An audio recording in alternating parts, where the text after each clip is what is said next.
ठरलं तर मग मालिकेमध्ये आपण पाहतोय की प्रिया आता जेलमध्ये साफसफाई करत असते। तेवढ्यातच तिकडून एक हवालदार पोलीस येते आणि ती प्रियाला म्हणत असते की प्रिया इकडे मला ना तुझ्याशी बोलायचं आहे।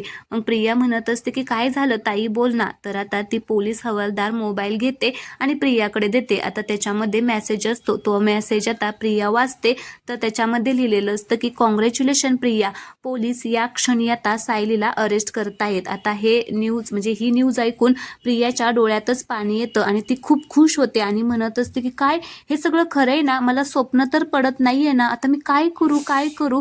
तिला आता खूपच आनंद होत असतो। त्यावेळेस आता ती हवालदार पोलीस म्हणत असते की तू काहीही करू नको, हे सगळं सायलीच्या बाबतीत जे तू केलंय ना ते जर कोणाला कळलं ना तर माझं सुद्धा काही खरं नाही आणि तुझं सुद्धा काही खरं नाहीये, माझी तर ना नोकरीच जाईल। त्यावेळेस प्रिया आता म्हणत असते की ताई तुला अगं तुझ्या नोकरीचं पडलंय का? अगं ज्या क्षणाची मी इतक्या आतुरतेने वाट बघत होते तो क्षण आलेला आहे आणि मी जाम खुश आहे। आता काही क्षणातच पोलीस तिकडे जातील आणि सायलीला माझ्या समोर घेऊन येतील। अशीच आता ती सुद्धा पांढरी साडी नेसून सगळे दागिने काढलेले असणार।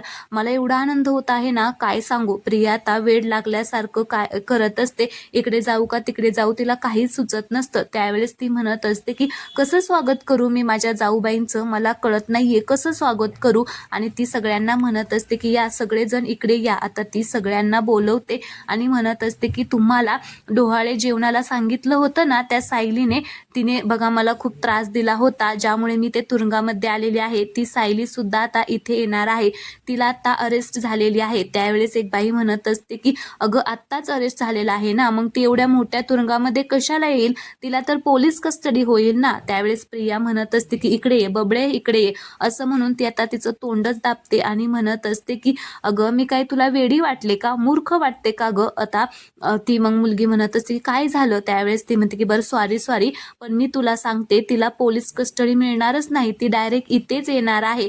कारण अगं मी एवढ्या मोठ्या गुन्ह्यामध्ये तिला अडकावलंय ना त्याच्यामुळे ती इकडेच येणार आहे। तर इकडे दुसरीकडे आपण पाहतो की सायलीला आता पोलीस घेऊन चाललेले असतात, सगळेजण एकदम घाबरलेले असतात। अर्जुन सुद्धा आता पूर्ण शॉकमध्ये गेलेला असतो। त्यावेळेस अस्मिता अर्जुनला म्हणत असते की अर्जुन अरे तू तरी काही बोलणार आहे किंवा तू मला असं सांग की हे घाणेरडं स्वप्न आहे असं तरी मला सांग, मला कळत नाहीये हे काय चाललेलं आहे।